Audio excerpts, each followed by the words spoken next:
Kita merasa sangat prihatin. Begitu banyak perang di dunia ini, khususnya menyangkut di dunia Islam. Kemarin kita mengetahui bagaimana Amerika Israel menyerang Iran. Padahal Iran dan Amerika sedang berunding. Dari segi etik, kalau sedang berunding jangan serang kan. Ini memang keadaan yang bagi kita semua sangat memprihatinkan, karena gejala Amerika menyerang apa saja yang mereka tidak sesuai dengan pandangannya.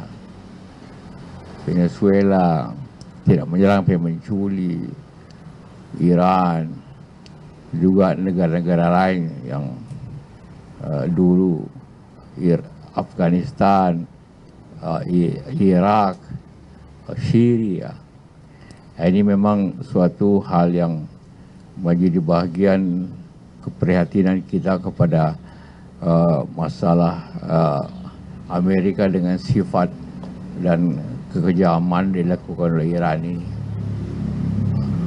Kita tentu sangat bersyukur bahwa pemimpin Iran Ali Khamenei wafat, walaupun tentu juga di Iran sendiri terjadi pergolakan. Banyak di Iran ada 3 kelompok pemerintah, juga kelompok yang ingin perubahan, reformasi. Setelah 39 tahun yang terjadi, kita tahu begitu banyak demonstrasi sebulan yang lalu. Kemudian kelompok monarki yang lama, Pahlavi. Ini 2 kelompok ini tentu senang saja adanya situasi ini. Jadi tidak semua memang Iran itu ada suatu person. Namun demikian, dengan membunuh pimpinan Ali Khamenei itu juga suatu hal yang sangat kita sayangkan, gitu kan, dan kita bersedih dan berduka karena hal tersebut.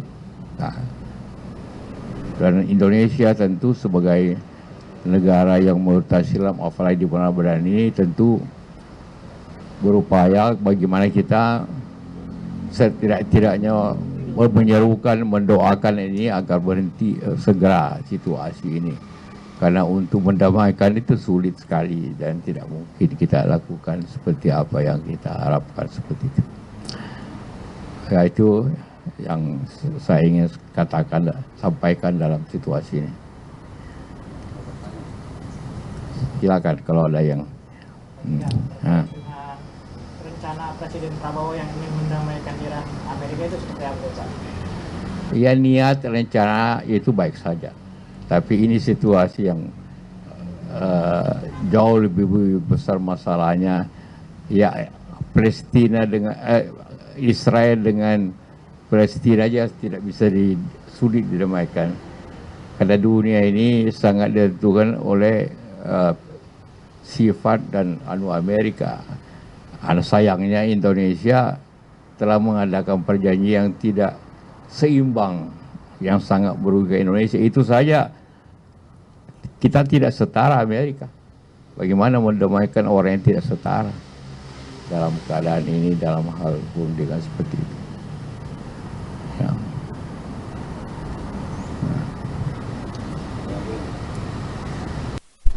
Ya.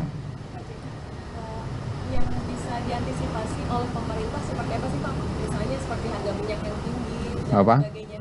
Yang bisa diantisipasi oleh pemerintah apa saja? Misalnya harga minyak dan lain sebagainya, Pak. Iya, tentu karena ini di Timur Tengah, kita kebetulan jauh. Walaupun kita juga sangat prihatin bahwa bukan hanya Timur Tengah, negara Islam itu memang lagi kacau pada tahun ini. Pakistan, Afghanistan berperang, Yaman, Saudi berperang, Syria dengan yang lainnya berperang, Yaman dikacau, Jadi kita bersyukur bahwa Indonesia ini aman dibanding negara Islam yang lain. Karena itu kita harus menjaga itu, bahwa jangan terjadi antara kita. Itu harus kita jaga, bahwa di negara-negara Islam hampir terkecuali di Asia Tenggara ini, kita Malaysia, Brunei, yang lainnya kacau semua. Ya terkecuali dengan mungkin di Afrika Utara, Aljazair, Maroko gak lumayan. Tapi selain itu semua mengalami masalah. Maka itu kita menjaga situasi, menyerukan kita ini, apalagi pemerintah harus menjaga situasi. Pemerintah memberikan keadilan kepada masyarakatnya, memberikan kedamaian kepada masyarakatnya. Sekarang ini timbul begitu banyak protes ke pemerintah dengan kegiatan-kegiatan yang sangat tidak seimbang. Nah, hal-hal ini bisa menyebabkan masalah di satu bangsa. Adanya ketidakadilan, adanya ketidakseimbangan, adanya masalah-masalah. Ya, kita harap Indonesia, khususnya pemerintah, menjalankan pemerintah yang adil dan juga orang memberikan prioritas masyarakat yang baik supaya jangan terjadi seperti di negara lain itu. Ya. Dampak ekonominya apa, Pak? Indonesia? Apa? Dampak ekonominya ada nggak, Pak? Perang Ya, pertama tentu harga minyak naik.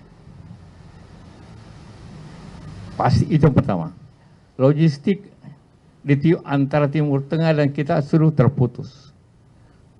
Sekarang ratusan ribu orang Indonesia, puluhan ribu Indonesia yang naik umur contohnya, itu tidak bisa kembali pada dewasa ini. Habis. Juga ekspor kita tentu ke Eropa akan masalah. Karena ini semua timbul ketakutan. Semua orang bersiap seperti itu. Jadi masalahnya ya kita biasanya mengimpor minyak dari Timur Tengah. Karena kita kekurangan. Sekarang pasti stop. Jadi ekonomi kita akan terkena di situ. Hati-hati dalam waktu yang apabila ini lama. Mudah-mudahan cepat selesai. Itu berarti adanya suatu logistik sistem impor ekspor di Timur Tengah ke selatan dan ke utara. Ini masalah. Kita antara lain ada di selatan yang mengalami seperti itu. Ya. Kita jadi hati-hati akan sulitnya bahan bakar dalam waktu mungkin sebulan. Mungkin kita ada persediaan, rata-rata persediaan kita 3 minggu. Jadi setelah itu mungkin masih ada di Singapura, tapi supply dari Saudi, dari Iran, dari Kuwait itu sekarang pasti terputus. Nah, itu efeknya antara lain, di samping hubungan perdagangan kita terputus di Timur Tengah. Karena bukan hanya Iran menyerang Kuwait, menyerang Doha, menyerang Dubai karena di situ ada pangkalan Amerika. Efeknya ke negara itu. Nah, itu yang akan terjadi semua. Satu hari ini kelihatan belum terasa, tapi 1 minggu akan terasa. Download Tribun X sekarang, menghadirkan lokal menjadi Indonesia.